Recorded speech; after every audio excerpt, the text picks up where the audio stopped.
Donc, Amine, c'est Inforis qui existe depuis 2007, hein, Exactement, c'est ça. tout à l'heure.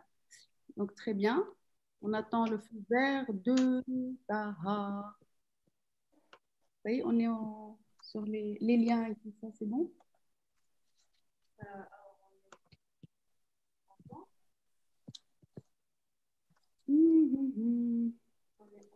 Oui, grave, ça va? Les derniers détails du...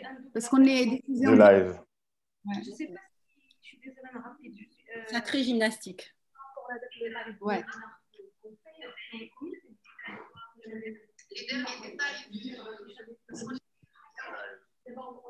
Ah, ça y est, j'entends un retour.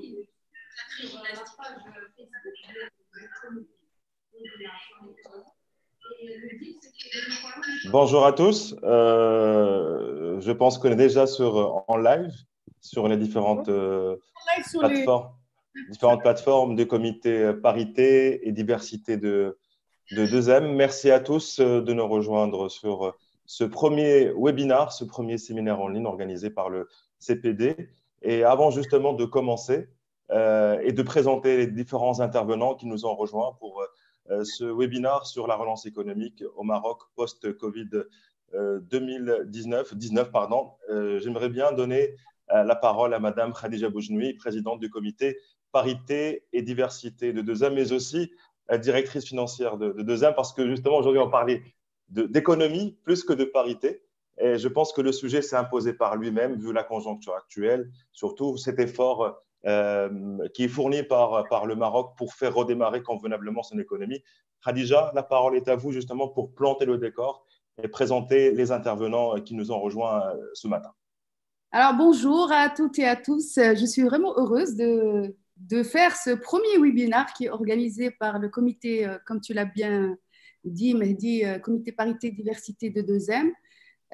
Juste pour information, le webinaire est diffusé en direct sur les pages du comité Facebook, mais également à travers un lien sur LinkedIn. Il est diffusé en direct sur 2m.ma. Aujourd'hui, nous avons décidé de parler d'économie, particulièrement de la reprise économique dans notre pays, un sujet de réflexion et d'analyse.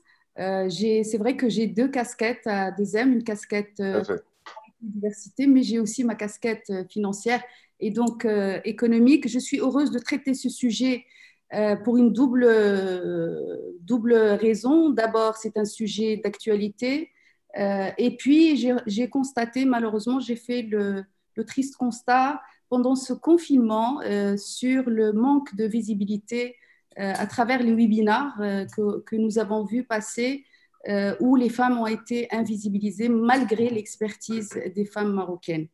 Alors, sans trop rentrer dans le détail, parce que je vais te laisser, Mehdi, toi, développer cette partie. Donc, le Maroc, comme tout le monde le sait, a été dans une démarche proactive et dès le départ, il a mis en place un certain nombre de mesures justement pour garantir la sécurité du citoyen.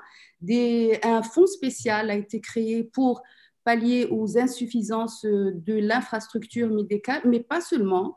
Des mesures aussi pour accompagner les citoyens, aux personnes qui ont perdu malheureusement leurs revenus d'une façon partielle au total, mais aussi des mesures pour accompagner les entreprises marocaines et donc des mesures qui sont disponibles auprès de nos institutions financières et qui sont garanties par la caisse, par la CCG.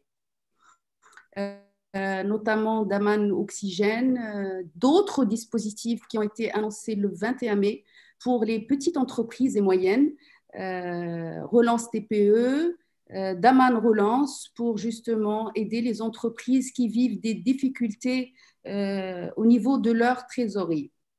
Alors, avec nous aujourd'hui, que je remercie chaleureusement, l'imminente Rizlan Manjra qu'on ne présente plus, entrepreneur et présidente de Maroc Impact, et au passage qui n'a pas démérité pendant ce confinement à travers son engagement solidaire et citoyen On reviendra là-dessus. Avec nous également, Amin Diouri, directeur des études et communications et Inforis, que je remercie chaleureusement aussi. Avec grand plaisir. Inforis qui existe depuis 2007, et comme son nom l'indique, information et communication, communication pour les entreprises marocaines sur les opportunités d'affaires, mais également l'information concernant le risque que peut courir une entreprise s'agissant de recouvrement. On devait avoir avec nous aujourd'hui Madame Slima Sitri, économiste, professeure à l'université de Bnotoufail, qui malheureusement elle s'est désistée. Il aurait été enrichissant d'avoir son point de vue d'économiste sur le plan macroéconomique. Et puis un immense merci à Mehdi, qui est très occupé en ce moment à communiquer à travers 2M justement toute la partie économique et les dispositifs qui ont été mis en place. Mehdi Boukhari, qui est rédacteur en chef, en charge de l'économie à 2M. Merci beaucoup, Mehdi. Merci, Khadija, toi. D'animer et de modérer ce débat. Et donc, sans trop tarder, je te cède la parole. Merci. Merci beaucoup, Khadija, pour cette présentation. Merci aussi à nos intervenants, à Madame Rizlan Mounjra, entrepreneur, présidente de Maroc Impact, ainsi qu'à Monsieur Amin Diouri, directeur des études et communications et Inforis. On voit qu'on a un webinar qui respecte quand même les règles de la parité, 2 femmes, 2 hommes. C'est un petit peu la signature du comité parité diversité de 2M. Justement, c'est qu'on va évoquer notre premier axe qui est les secteurs les plus touchés. Je pense que vous deux, Rizlan et Amin, vous avez vécu cet impact économique conséquent sur l'économie. Madame Mounjra, vu son parcours d'entrepreneur, son parcours entrepreneurial de soutien de l'entrepreneuriat social. Et Amin, vous étiez très à l'écoute justement de cet impact économique sur l'économie. Si on peut commencer par quels sont justement les secteurs les plus touchés par cette pandémie. On a en tête le tourisme, le textile, mais est-ce qu'il y a d'autres secteurs qui ont été touchés de plein fouet par cette crise économique et sanitaire inédite? Je me permets de prendre la parole, si Amine. Avec plaisir, je vous en prie. Merci infiniment pour cette invitation et tellement rafraîchissante, et surtout de parler économique de manière paritaire, ce qui doit, je pense, à mon sens, aujourd'hui être un réflexe naturel et qui malheureusement ne l'est pas. Donc le chemin est encore long, mais gardons la foi et merci justement au comité parité diversité de redonner le là.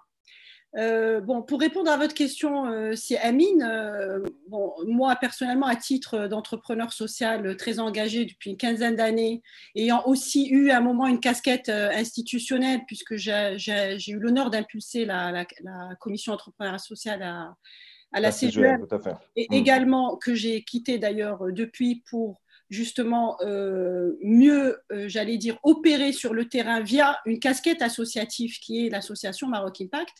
Effectivement, de facto, cette crise Covid, son impact a été violent, puisque mon activité professionnelle, puisque moi j'opère dans la valorisation des produits terroirs et patrimoine immatériel, a été de facto mise à l'arrêt.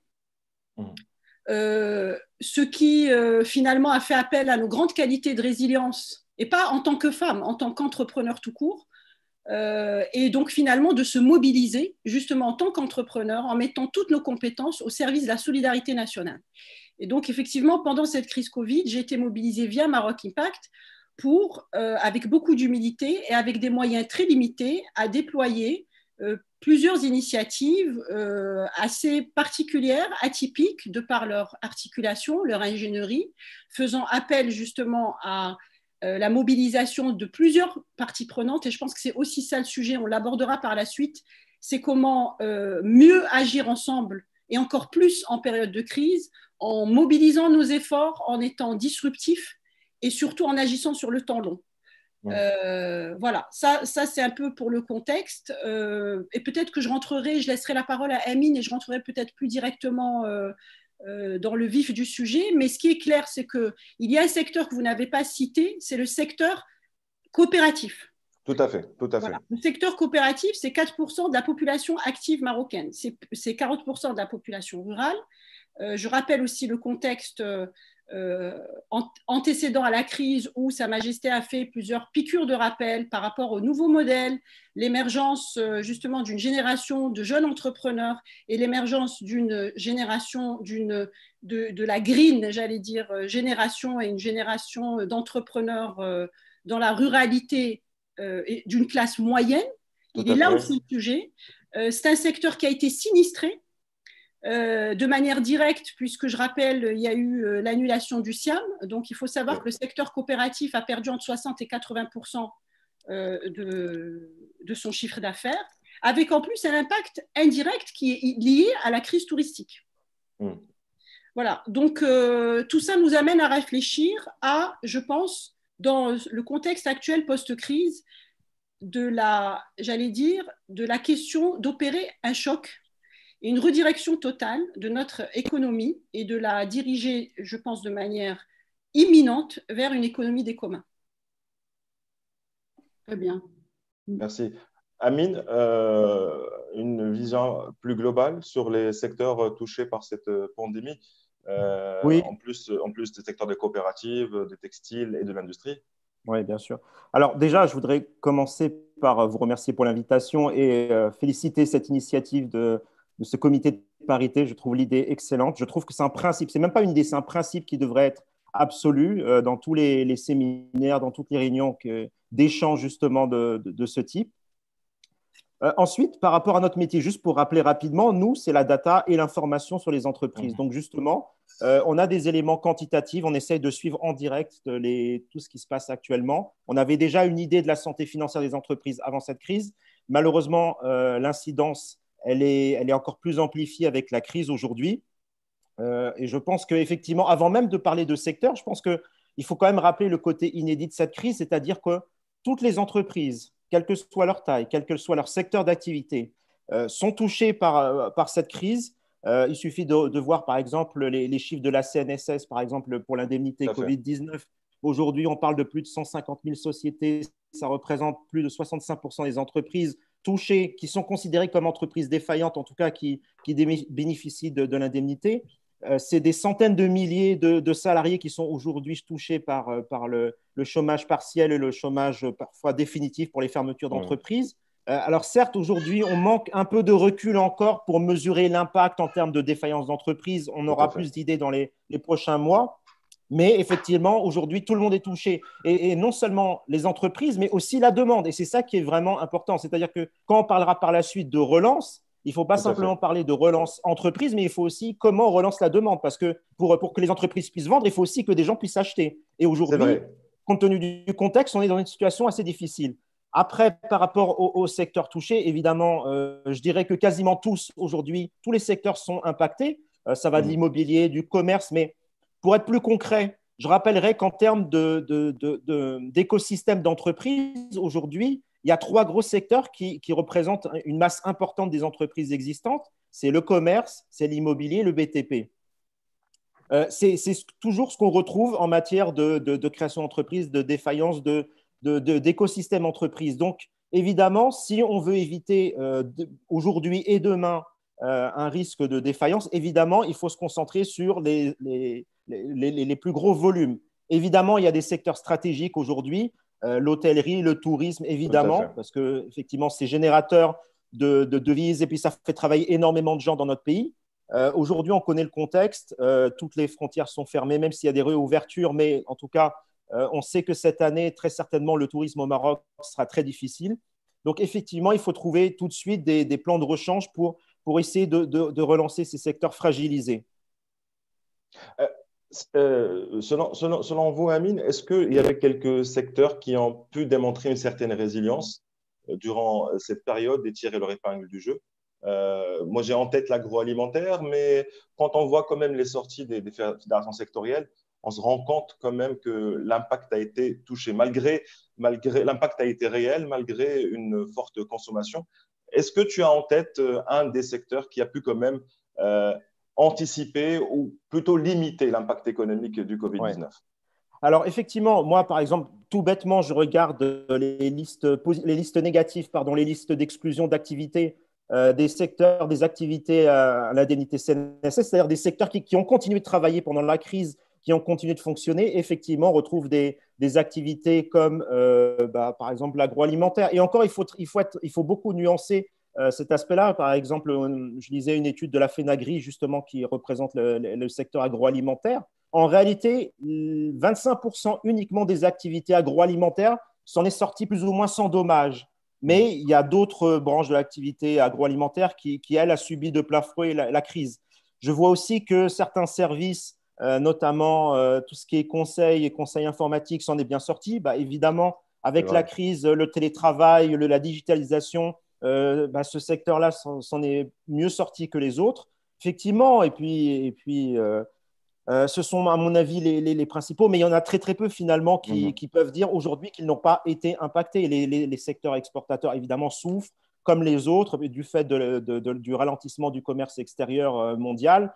Voilà, mais effectivement, on peut en trouver quelques-uns, notamment dans la partie services et agroalimentaire notamment. Et puis, dans la partie industrielle, évidemment, tous ceux qui sont liés au secteur pharmaceutique, évidemment, ceux qui fabriquent des gels hydroalcooliques aujourd'hui s'en sortent mieux que les autres. Ceux qui fabriquent des masques ou des gants en latex, etc., s'en sortent mieux.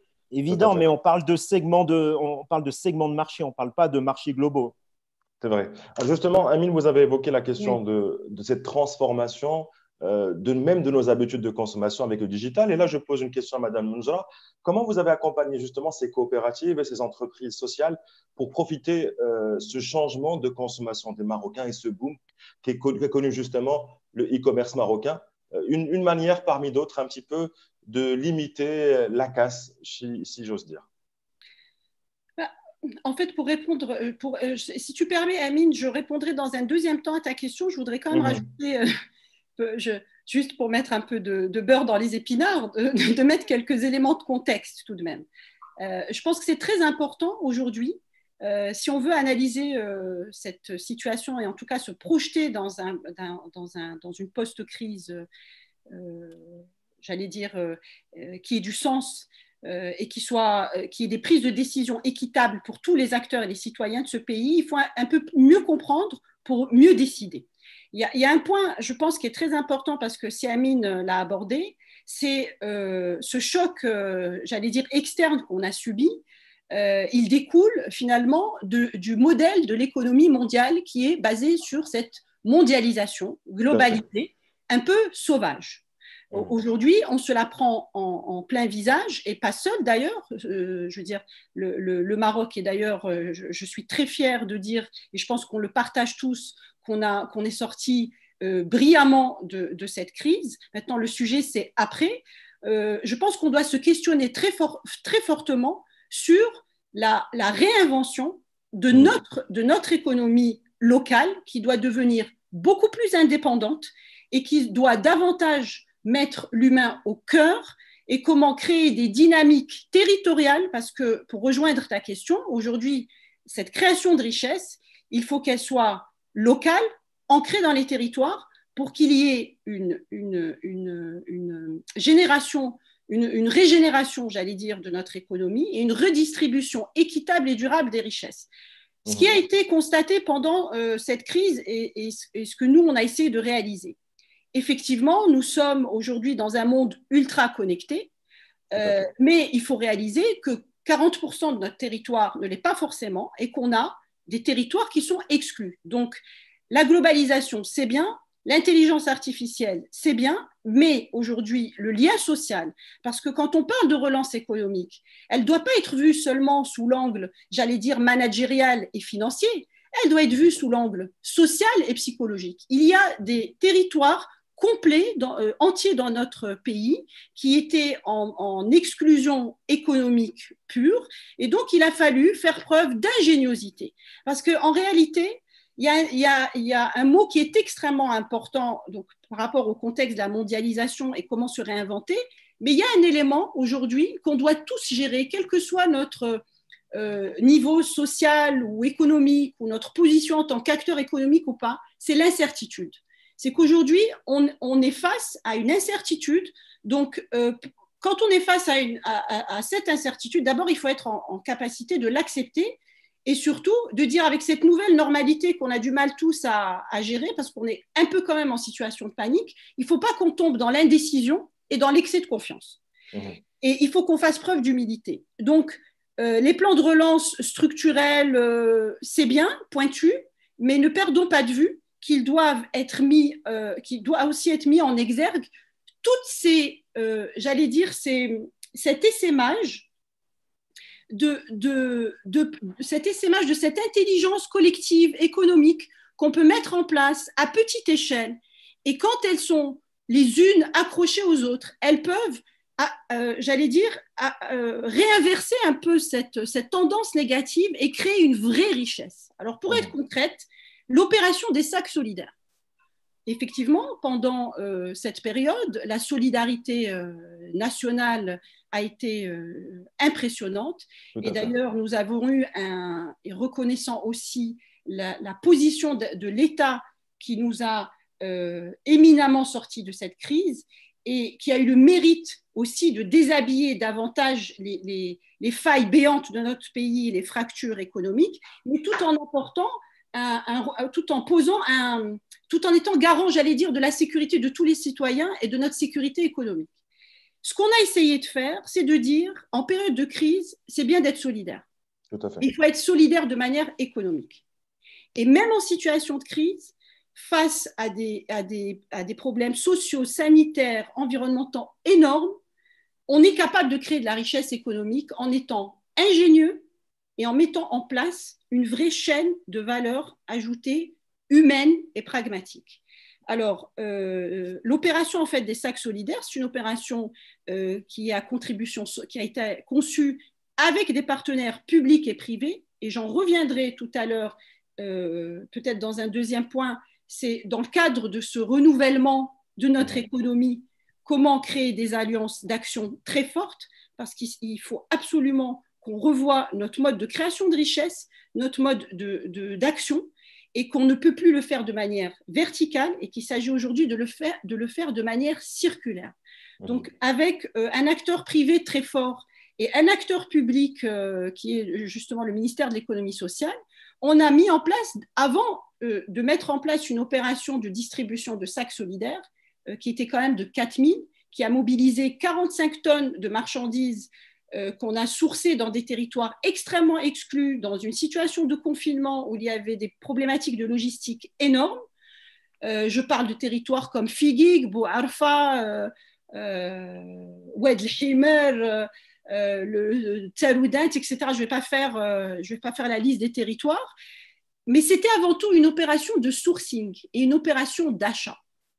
Et nous avons, avec cette petite opération, en tant qu'acteurs citoyens, associatifs, responsables, nous avons aujourd'hui assuré pour une grande partie des coopératives, donc plusieurs dizaines de coopératives, bien sûr en coordination avec les autorités locales, nous leur avons assuré au minimum 6 mois de revenus.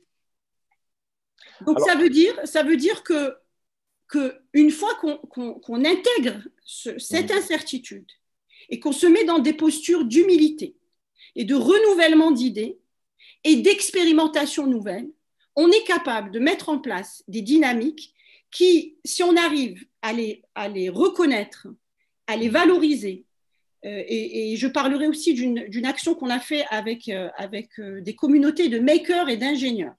Si on est capable de valoriser et de donner de la puissance à ces initiatives de quartier, des initiatives régionales, si on s'intéresse davantage, que ce soit vis-à-vis des autorités publiques, des acteurs publics de manière générale et des acteurs privés, on est capable de leur faire changer d'échelle et on est capable justement de créer ce tissu régénératif bottom-up économique pour pouvoir créer une vraie dynamique régionale et nationale.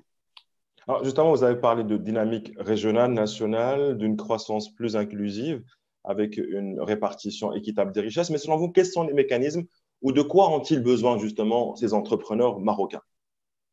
Alors, vous savez, il y a un mot qui est extrêmement important. Quand j'ai lu la question centrale du débat, on parle d'écosystème. Voilà. Aujourd'hui, on ne peut pas, et avec la petite expérience que j'ai et que je vis à titre personnel, puisque je suis entrepreneur engagé depuis plusieurs années, aujourd'hui, prendre l'entrepreneuriat sous l'angle uniquement de financement, c'est passer complètement à côté du sujet. Effectivement, nous, les entrepreneurs, et d'ailleurs en particulier la TPE-PME, qui en réalité a une véritable crise de représentativité. La TPE-PME, aujourd'hui, quand on est engagé dans son business, on se sent très seul, on se sent très solitaire, encore plus en situation de crise, parce qu'on doit gérer une multitude de risques aujourd'hui et on n'est pas prêt de voir le bout du tunnel. L'écosystème, c'est quoi? C'est d'abord la confiance. Je pense qu'aujourd'hui, si on veut se projeter en post-crise, il y a un élément, moi, qui me tient à cœur, c'est que si on doit construire un nouveau modèle et si on doit construire une économie performante, locale, redistributive, s'il n'y a pas de confiance de tous les acteurs, à tous les niveaux, on ne pourra pas avoir cette capacité de projection. Et quand un entrepreneur n'a pas cette capacité de projection, forcément, il ne peut pas être opérant. Donc aujourd'hui, dans le cadre justement, pour être concrète, dans le cadre de Maroc Impact, nous, on s'est attelé à notre niveau à structurer l'écosystème de l'innovation sociale. Pourquoi? Parce que l'entrepreneur, le petit entrepreneur est déjà, j'allais dire, le parent pauvre, et encore plus quand il est engagé dans des missions et dans des causes sociétales, sans être, c'est-à-dire centré sur servir l'intérêt général, tout en étant dans une logique de pérennisation économique. Suite à mon passage et mon fort plaidoyer qui a amené la création de la commission entrepreneuriat social, j'ai quand même constaté qu'aujourd'hui, et je pense que c'est intéressant de dire les choses parce que je pense qu'on arrive à un stade où nous devons nous imposer un discours de vérité. Il y a des sujets aujourd'hui qui sont complètement invisibilisés et qui paradoxalement doivent être aujourd'hui au cœur de la réflexion du nouveau modèle et au cœur de la réflexion de l'ensemble des acteurs. Ce qui m'amène à dire quoi? C'est le sujet fondamental, et d'ailleurs je me suis amusée en tant qu'entrepreneur lambda à lire un peu tous ces dossiers très complets de mesures de relance. Tout à fait. Il y a un mot qui m'a manqué et qui m'a chagriné, je dois dire. C'est le référentiel des communs. Si aujourd'hui on doit créer ensemble et faire société ensemble, parce que justement il y a encore plus d'inégalités socio-économiques, et d'ailleurs après la crise économique, je pense qu'il y a aussi une crise sociale, et derrière la crise sociale, il y a une crise environnementale. Donc pour faire société et vivre ensemble, je pense qu'il faut qu'on ait un référentiel commun de valeurs. Et ces mots-là, je ne les entends nulle part. C'est-à-dire qu'aujourd'hui, le mot solidarité économique est essentiel. Parce que ce qui est en train de se profiler, il faut dire les choses, il y a des secteurs qui s'en sortent, mais ce sont les grands qui s'en sortent. Ce ne sont pas les petits. Donc aujourd'hui, je pense qu'au sein du secteur privé, il y a une vraie réflexion à avoir autour de la solidarité économique et comment on crée une chaîne de valeur en intégrant tous les acteurs, qu'ils soient petits, moyens ou grands, pour créer de la richesse ensemble. Je pense que ça, c'est un élément qui est fondamental. Et puis, il y a des valeurs, je pense, sociétales très fortes, des valeurs d'exemplarité, parce que nous sommes des citoyens, nous sommes des acteurs, nous avons des droits, mais nous avons aussi des devoirs. Et quand on parle de faire ensemble, faire commun et faire société, les valeurs d'exemplarité qui doivent être, j'allais dire, distillées à toutes les couches sociales de notre pays. Tout à fait. Une symbolique que je déplore d'ailleurs, la commission entrepreneuriat social a été supprimée en janvier 2020 à la CGM. Ça m'interpelle, parce que quand on est dans une réflexion profonde de renouvellement du modèle, il faut aussi un renouvellement des idées. Et quand je dis valeur, c'est que si on pense être inclusif, on ne peut pas penser en entre-soi. il faut penser en s'imposant le renouvellement des idées, en étant à l'écoute de toutes les forces vives de la nation, quel que soit leur profil, leur ADN, leur couleur, pas forcément de la pensée unique monodiplôme, parce que là, on ouvre un débat important, c'est les talents singuliers de ce pays. Il faut les écouter, mais il faut aussi entendre et il faut être dans l'action. Moi, j'ai dans mon expérience, d'ailleurs, cœur Covid et anté-Covid, j'ai par exemple des femmes rurales qui ont démarré avec 10 personnes et qui, seules, dans le radar de personnes, aujourd'hui sont à taille industrielle.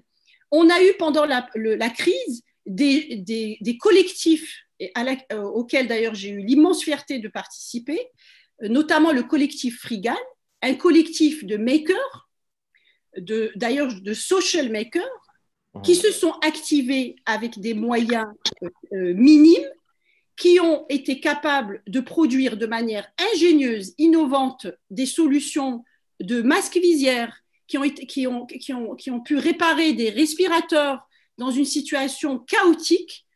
Ces makers, qui sont pour moi les héros modernes, parce qu'ils sont capables d'innover de manière frugale, et peut-être qu'à la fin, je parlerai de l'innovation frugale, comment la mettre au cœur des politiques publiques et au cœur de l'action des acteurs privés. Ils ont été capables d'apporter des solutions innovantes avec très peu de moyens. Et pourquoi ? Parce qu'il n'y avait plus de verrou. Tout à fait. Ils ont été capables de s'exprimer. Et donc, moi, je pense que si on veut opérer une relance économique, il faut déjà poser un référentiel commun de valeurs, de dire quelle société on veut ensemble. Est-ce qu'on veut une société à dimension individualiste, excusez-moi pour le mot, en mode start-up individuel, ou est-ce qu'on veut une société d'entrepreneurs, d'acteurs qui sont dans une démarche de création de richesse collective et de bienveillance? Je pense que c'est un point qu'on va évoquer dans le dernier axe de notre débat sur l'après-Covid. Moi, j'aimerais bien revenir vers Amine. On est en train justement de parler d'un plan de relance économique qui est en gestation, dont le coût a été évalué par la CGM à près de 100 milliards de dirhams. Sans faire de lance, c'est justement ces produits de garantie de financement des TPE, PME, des grandes entreprises. On parle d'Aman, de TPE relance, de relance oxygène. Amine, est-ce que vous pensez que ces solutions de financement sont suffisantes? Est-ce qu'il n'y a pas un risque d'endettement aujourd'hui, notamment pour les TPME, en contractant ces financements octroyés par les banques, même à des taux qui sont exceptionnels, on parle pratiquement de 4%. Non, effectivement, vous avez raison. Effectivement, pour moi, quand on pose la question des mécanismes à mettre en place, il faut se poser la question de l'objectif de ces mécanismes. C'est quoi concrètement ce qu'on cherche à éviter? Est-ce qu'on cherche à éviter des faillites, et notamment celles des TPE qui sont aujourd'hui les plus fragiles, ou est-ce qu'on cherche à sauver les emplois? Et la réponse, en fait, et ça reprend un peu ce que Rizan disait à l'instant concernant le fait que la TPE est un peu l'oublié des mesures proposées, encore que via le projet Relance TPE. En réalité, les nouveaux mécanismes de financement qui ont été mis en place vont favoriser qui concrètement? Ils vont favoriser majoritairement les PME, les ETI et les grandes entreprises. Quand on prend par exemple l'enveloppe globale de nouveaux crédits qui va être desservie via Daman PME et Relance TPE, on voit que 93% du nouveau crédit qui va être injecté dans l'économie va concerner les moyennes et les grandes entreprises et seulement 7% pour les TPE. Qu'est-ce que ça veut dire concrètement? Pourquoi on vise les PME, les grandes entreprises? Parce que ce sont elles aujourd'hui qui centralisent les emplois, c'est elles qui aujourd'hui ont le plus d'emplois. Et en fait, ça rejoint la notion même d'écosystème. En fait, en protégeant les grandes entreprises, on protège les écosystèmes. Parce que c'est les grands donneurs d'ordre aujourd'hui qui font vivre tout un ensemble d'entreprises, les TPE notamment, les PME. Et donc, forcément, c'est elles qu'on va chercher majoritairement à protéger en injectant de l'argent. D'où l'intérêt. Mais je suis complètement d'accord avec ce qui a été dit sur le fait de l'importance de l'écosystème. Effectivement, on ne comprend pas tout ça si on n'a pas au cœur de l'analyse la notion même d'écosystème. Et c'est encore plus vrai, par exemple, en matière de délai de paiement.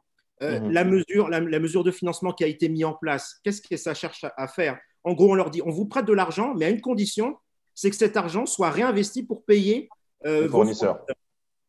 Et donc, remettre de l'argent dans le cycle et éviter des délais de paiement qui s'allongent de manière indéfinie. Oui, excusez-moi, je vous ai interrompu. Vous vouliez poser une question? Je pense que Khadija, vous voulez poser une question, non? Ok. Non, j'ai juste précisé que l'obligation, c'est d'utiliser justement ce crédit à hauteur de 50% minimum pour régler ses dettes. Effectivement. D'où effectivement la notion de délai de paiement qui est très importante. C'est la même chose aujourd'hui pour les entreprises publiques qui ont la possibilité également de se financer avec toujours ce même objectif de réinjecter cet argent dans son écosystème, justement pour éviter qu'on ait un assèchement des trésoreries des entreprises. Parce que clairement, qu'est-ce qui fait qu'une entreprise est défaillante aujourd'hui, qu'elle tombe en faillite? C'est qu'elle n'a plus d'argent pour payer ses fournisseurs, l'État, ses salariés. Et donc, évidemment, l'importance aujourd'hui, c'est de remettre de l'huile dans le moteur pour que tout ça fonctionne.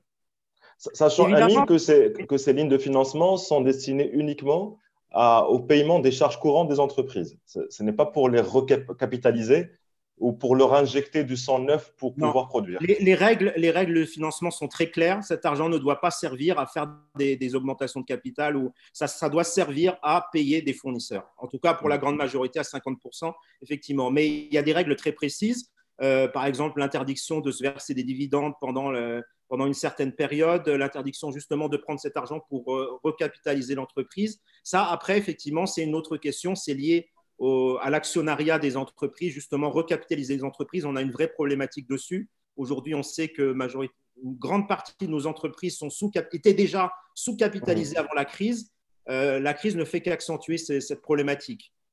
Bref. Oui.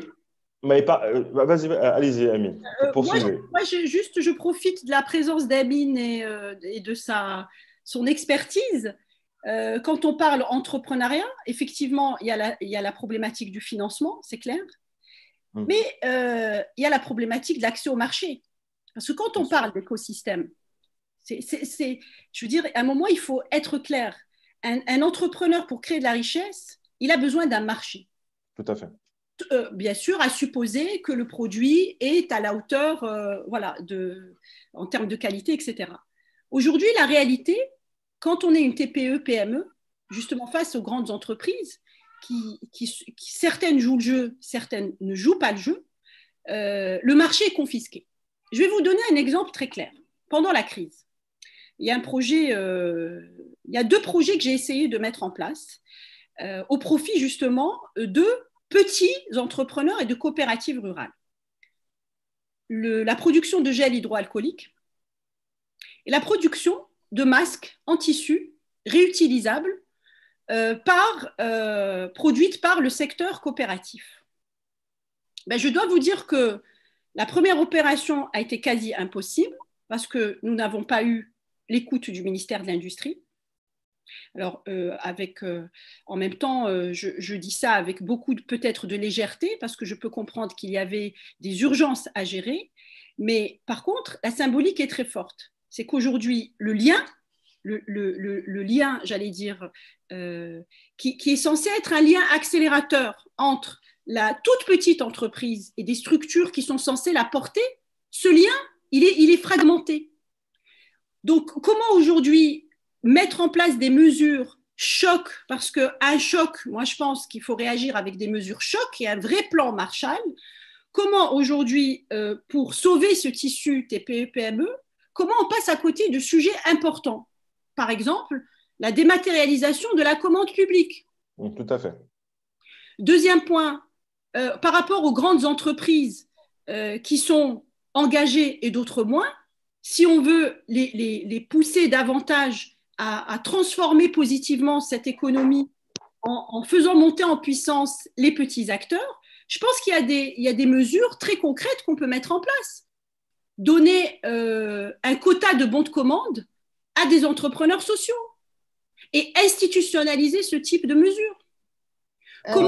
Aujourd'hui, il y a quand même des pourcentages obligatoires au niveau de la commande publique. La dématérialisation, ça, c'est quelque chose qui est en train d'être en cours. C'est-à-dire que d'ici 2021, d'ici l'année prochaine, la quasi-majorité de la commande publique sera dématérialisée. Ça, c'est déjà en cours. La question, c'est comment la TPE, par exemple, peut accéder aujourd'hui à la commande publique. On sait aujourd'hui, via les dernières mesures qui ont été prises, c'est que la TPE notamment les secteurs coopératifs et les associations, ont droit de fait à un pourcentage.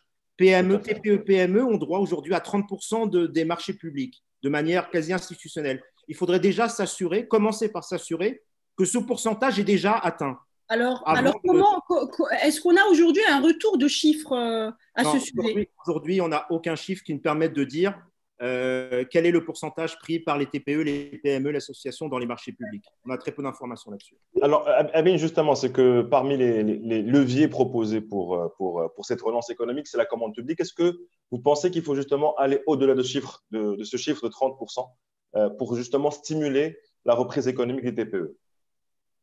Alors, si vous parlez effectivement de la notion d'investissement public, l'argent qui est investi massivement chaque année par l'État, on parle de l'ordre de 200 milliards investis chaque année, 30% du PIB investi, et finalement, on se rend compte que l'impact en termes de croissance a été très faible.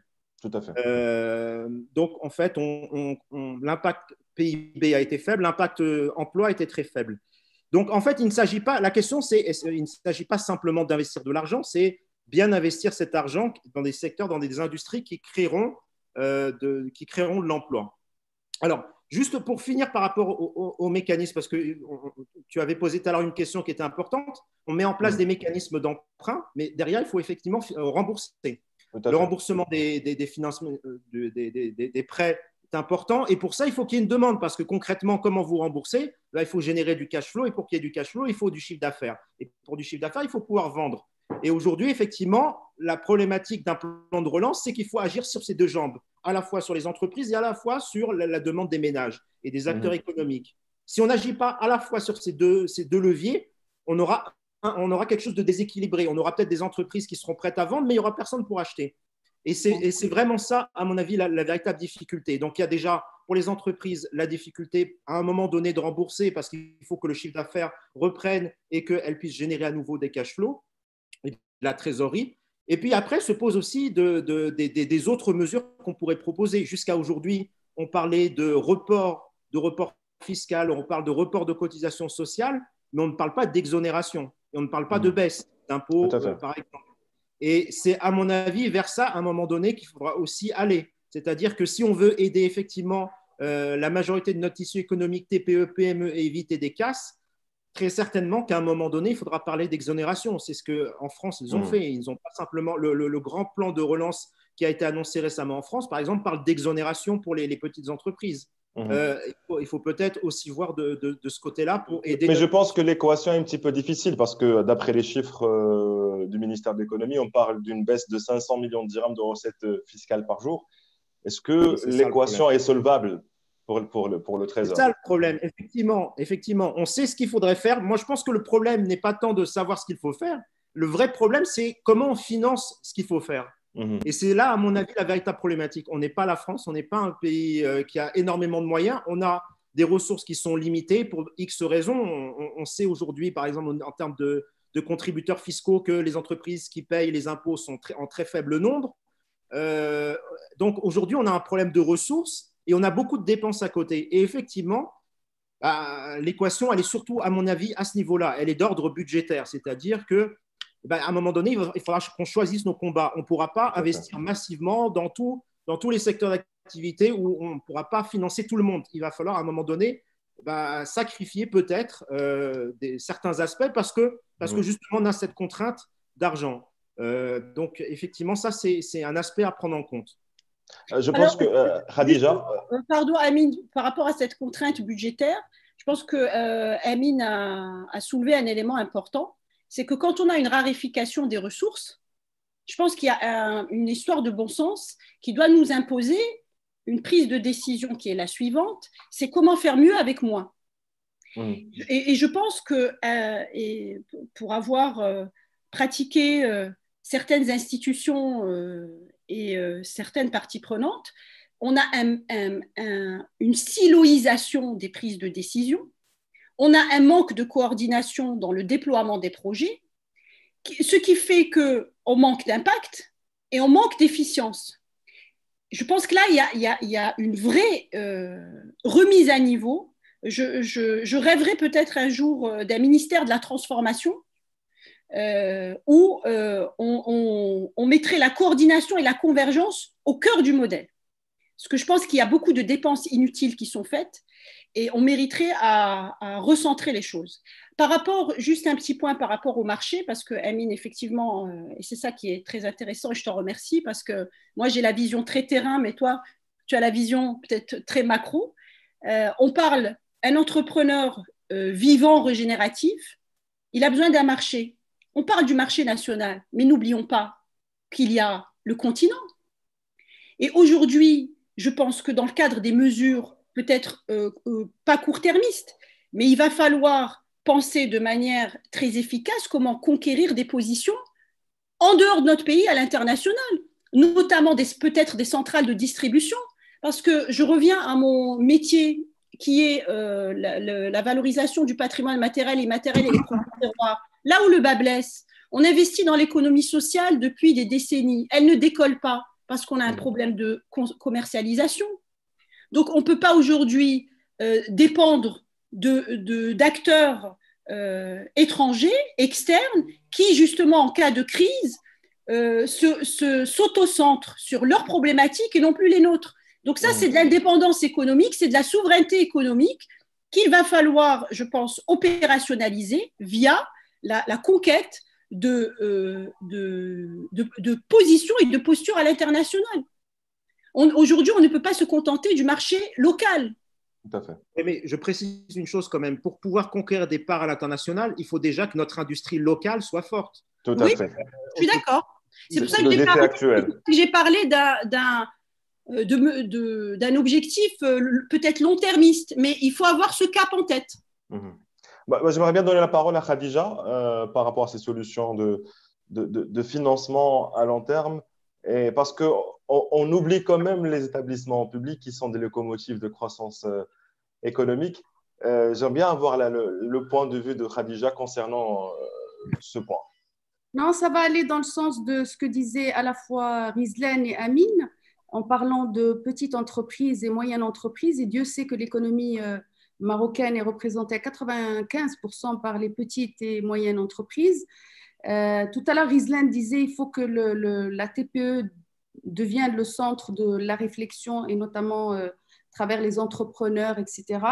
Je veux juste compléter en disant qu'aujourd'hui, la réflexion est portée et nous, en tant qu'entreprise publique, nous avons l'obligation de communiquer aux institutions étatiques le nombre d'entreprises TPE avec lesquelles on travaille, le nombre de moyennes entreprises et de grandes entreprises. Et juste une information, par exemple, concernant 2M, nous travaillons énormément, contrairement à ce qu'on peut penser, avec les petites et moyennes entreprises. Et donc, c'est quelque chose sur laquelle nous sommes très vigilants. On fait très attention parce que nous sommes justement conscients, par rapport à ce que tu disais tout à l'heure, Rizlan, aujourd'hui, l'heure est à la solidarité et la petite entreprise et la moyenne entreprise a droit à l'accès justement au marché public et la grande entreprise a un devoir aujourd'hui citoyen et solidaire pour justement que l'économie, notre économie reprenne. Tu as bien précisé tout à l'heure que l'heure est à… Je veux dire, on est sur le même bateau, on va y arriver tous et toutes ensemble et on ne peut pas raisonner d'une façon individuelle. Alors, avant d'arriver, Mehdi, ce que je te propose vers la fin, et moi, il y a une phrase que j'aime beaucoup, c'est « toute crise est salutaire ». Nous avons vécu, nous vivons encore cette crise et ce que j'ai pu, moi, personnellement, remarquer et relever, c'est plusieurs choses positives que nous avons tous remarqué, à savoir la solidarité exceptionnelle qui a été observée, et puis la créativité, tu en as parlé, la créativité des Marocains, dire que cette créativité ne demande qu'à être exploitée et mise en œuvre pour justement faire avancer notre économie. Donc, avant d'arriver, Mehdi, sur les enseignements qu'on peut tirer… Tout à fait, le dernier point. Et ce live se veut aussi interactif. Donc, je vais poser une question d'une personne qui suit avec nous ce live, si tu me permets. Bien sûr. Donc, la question nous vient de Zine Dokar. Elle pose une question par rapport au tourisme. Alors, je lis sa question. Ne faudrait-il pas diversifier l'activité touristique en revalorisant les emplois du tourisme afin de leur permettre d'être formés à d'autres secteurs et de ne pas être tributaires du tourisme qui devient aléatoire en cas de crise? La question s'adresse aussi bien à Rizlan qu'à Amine. Qui veut répondre en premier? Non, mais cette question, je pense que je l'ai abordée tout à l'heure par rapport, effectivement, le tourisme est un secteur très important de l'économie marocaine. On revient au référentiel des communs. C'est-à-dire qu'aujourd'hui, le tourisme doit être profondément ancré dans le réflexe, le tourisme local doit être ancré dans le réflexe de consommation des citoyens marocains. Il ne vous a pas échappé que, pour faire une boutade, quand l'Espagne a annoncé l'ouverture de ses frontières aux étrangers le 1er juillet, une flopée de messages sur les réseaux sociaux où les gens ont hâte de partir. C'est vrai. Voilà, quand je dis le référentiel des communs, et je pense que c'est le problème structurel de notre pays, et je suis désolée d'insister, c'est qu'on ne peut plus être dans des discours de posture. On a tendance, en fait, à charger un peu les autorités publiques. Je veux dire, l'État-providence ne va plus exister. L'État-providence va devenir un État de résilience, où il va essayer de faire ce qu'il peut avec les moyens qu'il a, à charge pour le secteur privé et la société civile, de créer justement une dynamique collective de solidarité. Ça passe par des solidarités et donc par des valeurs de consommation, des valeurs de bienveillance, où on doit s'interdire aujourd'hui de penser à consommer. En tout cas, il faut consommer autrement. Je vois des jeunes, je suis maman, donc j'entends mes enfants et surtout leurs proches parler de la réouverture du McDonald's, ils attendent ça comme l'arrivée du Messie. Voilà, c'est pour vous dire que le chemin est long. Et donc, il faut qu'on distille de nouvelles valeurs. Et ça, c'est un travail au jour le jour. Et pour répondre à la question du tourisme, pour ouvrir un champ du possible au tourisme, la question de la formation, elle est essentielle. Donc, la question de l'éducation, à la base, elle est essentielle parce que servir la culture du service et du tourisme, c'est aussi une culture du patriotisme. C'est être fier de son pays, de ses traditions. En tant que touriste marocain, je suis désolée, il ne vous a pas échappé que quand vous faites du tourisme local, vous avez parfois le sentiment en tant que touriste national d'être un peu moins considéré qu'un touriste étranger. Donc, je veux dire, la responsabilité, elle est collective pour qu'il y ait une réponse collective. Et pour qu'elle soit collective, il faut que ça soit un réflexe, pour que ça devienne, j'allais dire, un réflexe sociétal. Il faut que ça démarre et que ça s'impulse par un réflexe individuel. Je parlais d'exemplarité, d'enseigner davantage dans le cadre justement de la refonte de notre système éducatif, la notion de la valeur du travail. Et pour prendre un peu plus de hauteur, je pense que la question aussi qui est intéressante et qu'a posée Khadija, dans le cadre justement de cette crise, c'est comment donner une autre couleur aussi à notre modèle économique. Ouais, comment aujourd'hui créer des hubs industriels, mais d'un autre genre. Justement, ça nous renvoie vers le dernier axe de notre débat. Quels sont justement les enseignements à tirer de cette crise qui était quand même un déclic de cette reconfiguration de l'économie mondiale et du changement de ces paradigmes? Quels sont les secteurs à prioriser selon vous? Quels enseignements à tirer et quel modèle économique à asseoir aujourd'hui pour le Maroc? Bon, alors moi, juste pour finir, peut-être je laisserai Amine parler parce que j'avais un peu anticipé. Je pense qu'on a eu, dans le cadre de cette crise Covid, des émergences de talents très particuliers qui étaient dans le radar de personne. Des ingénieurs, des makers qui ont fait preuve d'innovation impressionnante et frugale. Aujourd'hui, l'innovation frugale, ce n'est pas un concept. Aujourd'hui, pour moi, l'innovation frugale, elle s'enseigne, elle doit être digérée de la part de tous nos leaders pour être mise au cœur des politiques publiques et au cœur de la création de richesses au niveau du secteur privé. Je m'explique. Aujourd'hui, je pense qu'il y a une position intéressante à prendre par le Maroc. C'est l'émergence de hubs semi-industriels, d'innovation semi-industrielle. type un peu le modèle qu'a mis en place le Taïwan, etc. Pourquoi? Parce qu'aujourd'hui, cette crise de mondialisation avérée, tous les pays l'ont pris de plein fouet, avec la rupture d'accès à des équipements, à des masques, justement parce que tout est centralisé au niveau de la Chine. Je pense qu'aujourd'hui, le Maroc, de par sa position géographique, de par sa position continentale en tant que hub, sa proximité à l'Europe et de tous les autres pays, on peut être une base arrière intelligente où on mise sur l'innovation, pas sous l'angle digital, sous l'innovation frugale. Comment on est capable de chercher dans nos réflexes socio-historiques, on a des trésors de créativité. Comment on peut capitaliser sur, d'ailleurs il y a une expression que j'ai trouvée intéressante sur la hate débrouille. Comment on capitalise sur tous ces petits talents qui souvent d'ailleurs, parce qu'on n'a pas parlé du secteur de l'informel, qui aujourd'hui représentent tout un pan de l'économie underground marocaine et qui, si on arrive à créer des plateformes d'innovation territoriale où on crée des écosystèmes intelligents, où on donne accès à des talents singuliers, l'accès à des Fab Labs, parce que ça, c'est un sujet central. Qu'est-ce qui nous a sauvés pendant cette crise? C'est des gens qui ont été capables d'innover dans des Fab Labs. Nous, il y a 1 an et demi, dans le cadre de Maroc Impact, on a lancé une dynamique avec un acteur bancaire et je peux vous dire qu'on s'est battu. On a expliqué qu'aujourd'hui, pour créer de la richesse économique marocaine, il faut d'abord créer de la richesse scientifique.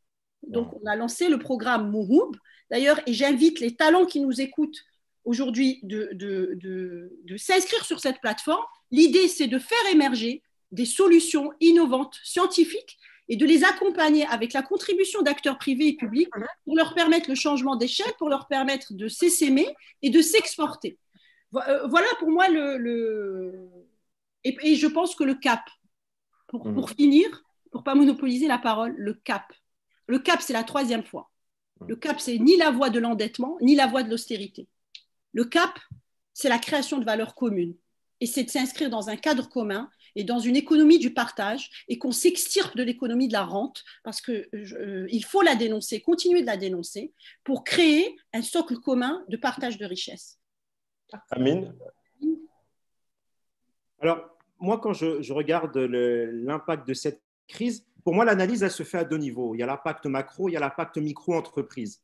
Si je prends l'impact macro, de quoi on se rend compte? On se rend compte d'une première chose, c'est que le monde, d'un point de vue commerce extérieur, il y avait plusieurs aspects. Un, il était mondialisé, c'est-à-dire le partage de l'approvisionnement par zone géographique. Et 2, il était hyper spécialisé, c'est-à-dire que chaque pays, par exemple, quand vous construisez une voiture, les pièces d'une voiture sont réparties sur plein de pays. Vous allez trouver une partie des pièces au Maroc, une partie en Turquie, une partie en Chine, etc. Et on s'est rendu compte que cette façon de travailler au niveau mondial, cette hyper spécialisation par pays, ne fonctionnait pas en période de crise. Et donc, la plupart des pays, que ce soit l'Europe, que ce soit les États-Unis, se rendent compte qu'aujourd'hui, il faut réduire la dépendance par rapport à des pays comme la Chine. Ce sera difficile sur certains secteurs d'activité. Et sur d'autres secteurs, effectivement, l'idée, c'est de relocaliser certaines activités, de les rapatrier dans le pays ou en tout cas dans une zone géographique proche des pays. Alors, en quoi c'est important pour nous de savoir ça?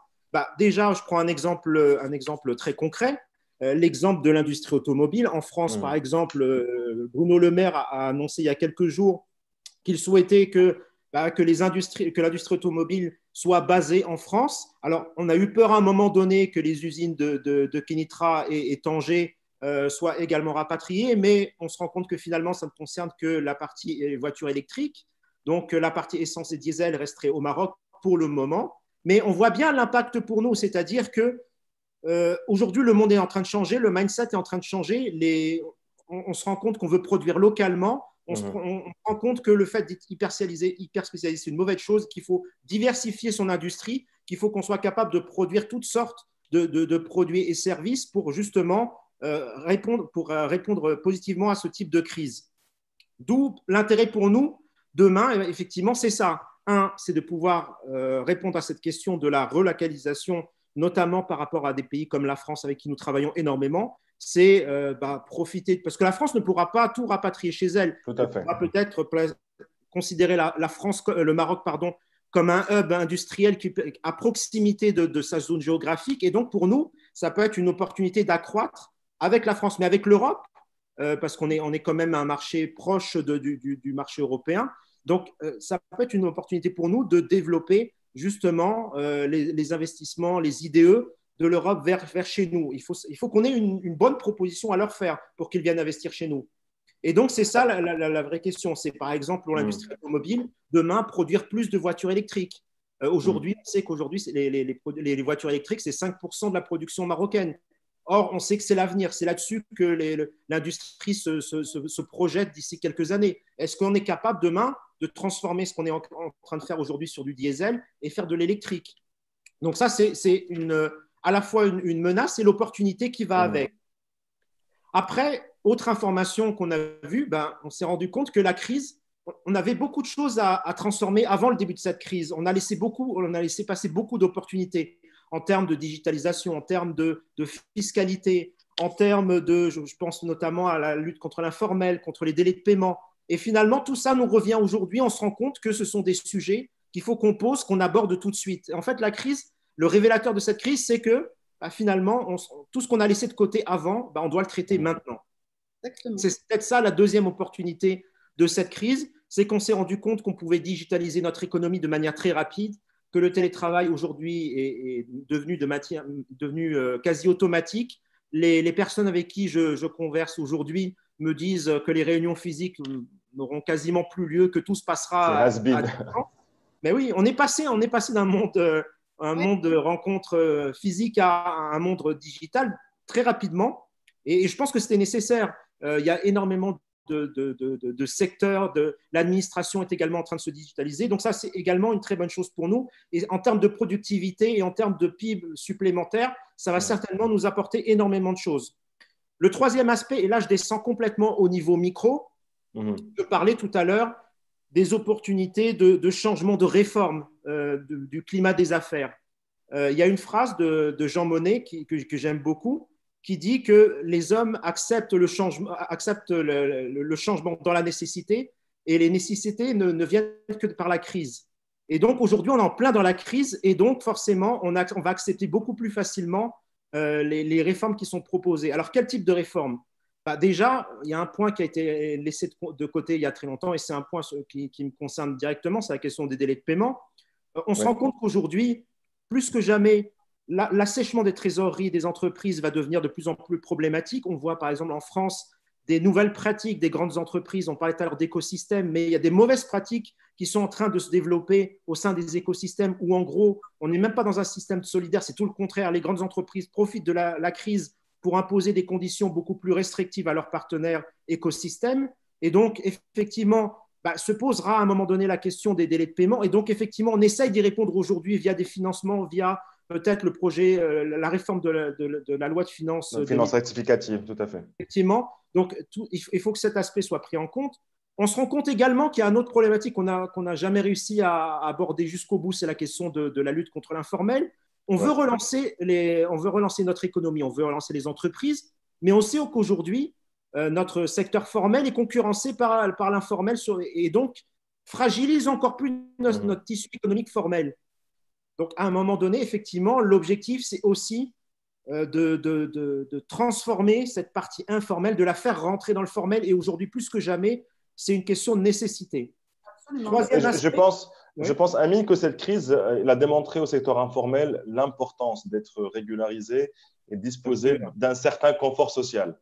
Bien sûr, on l'a vu, évidemment. Si vous voulez profiter entre guillemets, être accompagné être accompagné par les mesures de l'État, notamment l'indemnité RAMED, évidemment qu'il faut être dans un système régulier, entre guillemets. Il faut rentrer dans un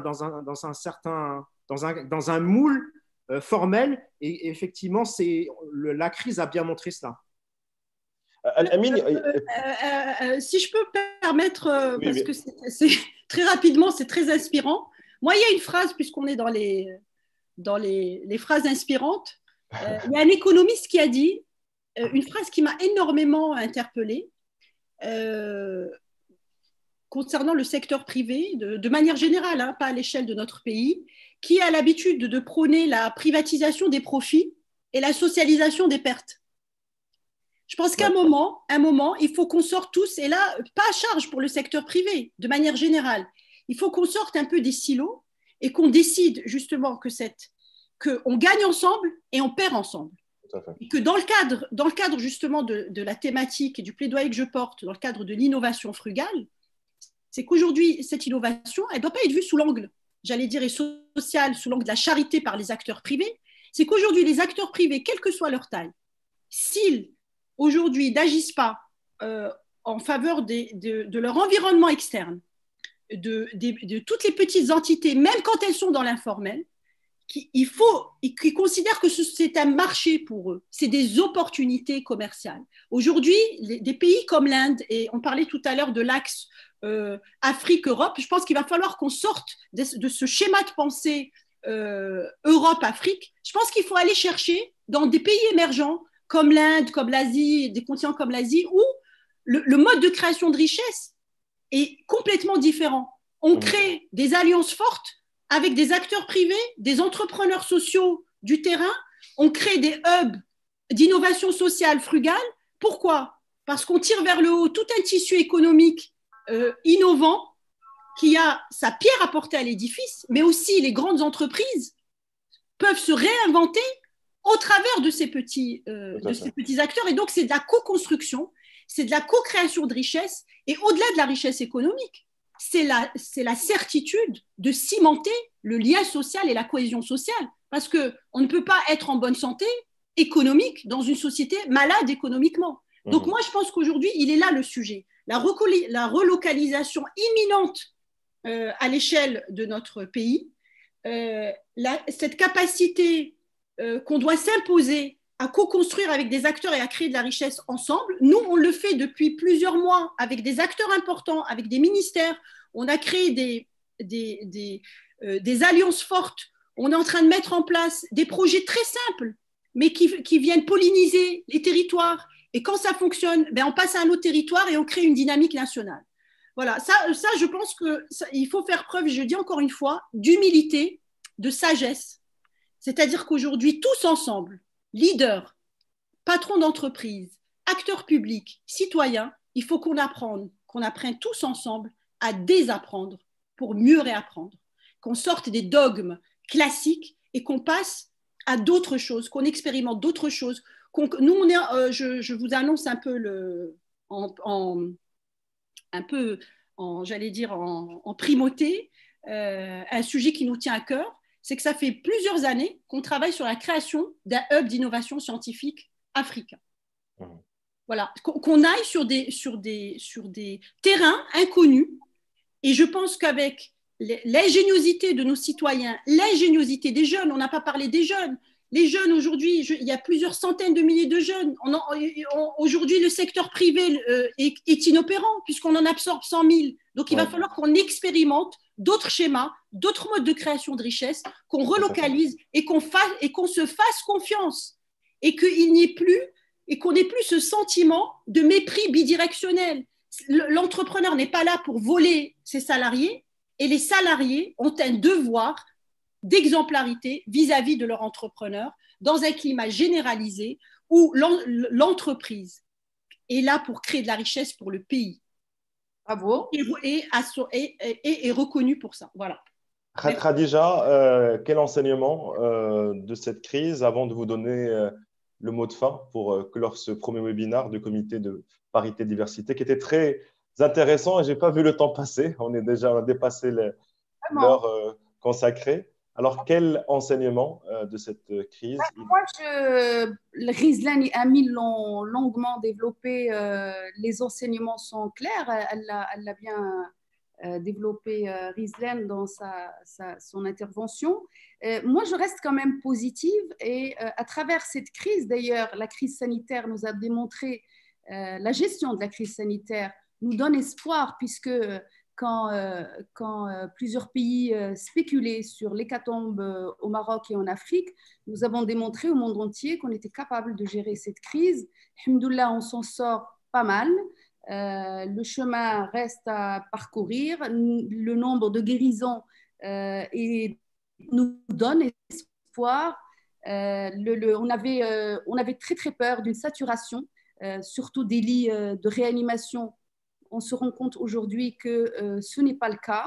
Les choses ont été mises en place et aujourd'hui, concernant l'économie, il faut justement qu'on tire les enseignements, c'est-à-dire l'heure est à la solidarité, l'heure, comme dit Amine, est de passer de l'informel vers le formel. Nous avons compris qu'il est d'abord impératif et puis important de sortir de l'informel pour pouvoir, en cas de crise, bénéficier de toutes les mesures qui ont été mises en place. Et on a tout à gagner en tant qu'on soit entrepreneur ou entreprise à être dans le formel, à payer ses impôts parce qu'il s'agit d'une honnêteté citoyenne vis-à-vis de notre nation. Et pour finir sur une note positive, puisqu'on est à la veille des vacances, soyons patriotes, consommons local.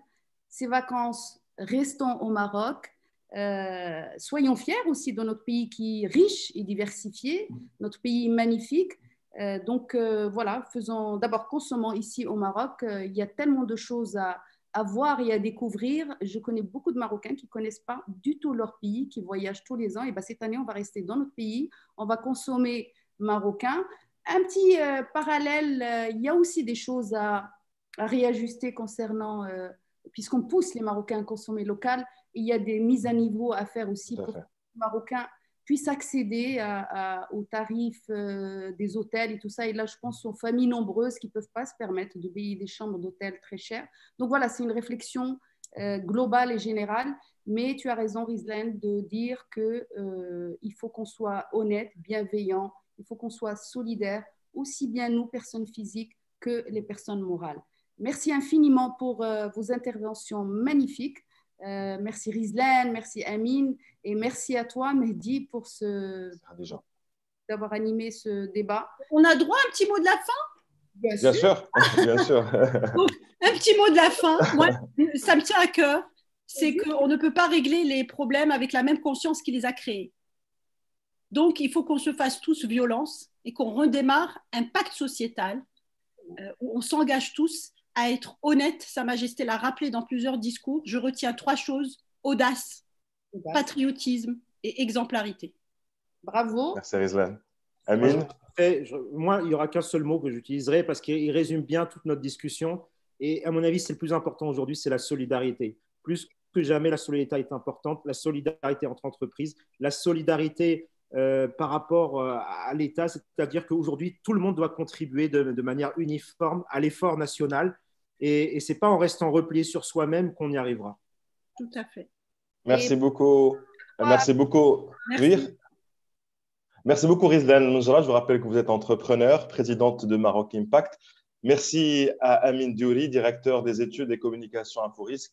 Merci beaucoup à notre hôte, Madame Khadija Boujnoui, présidente du comité parité et diversité de 2M, ainsi que directrice financière de 2M. Merci à vous tous pour ces précieuses informations et je pense qu'on aura une autre occasion de se revoir et de parler de nouvelles thématiques. Et j'espère dans un Maroc meilleur, prospère, avec une croissance plus durable et plus inclusive, Inch'Allah. Tout à fait. Merci. Merci beaucoup. Merci. Merci. Au revoir.